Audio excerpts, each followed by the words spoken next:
আপনার ঢেঁড়সের জমিতে প্রায় মাঝে মাঝেই এরকম শিরা স্বচ্ছতা এবং সবুজ এবং হলুদের ছোপ ছোপ দাগযুক্ত একটি স্ট্রাইপ স্ট্রাইপ দাগ দেখতে পাবেন।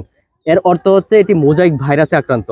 এই ঢেঁড়স গাছে এক ধরনের রস শোষক পোকা হয়।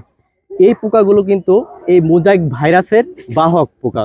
আমরা অনেকেই জানি যে মোজাইক ভাইরাসের বাহক পোকা হচ্ছে রস শোষক পোকা।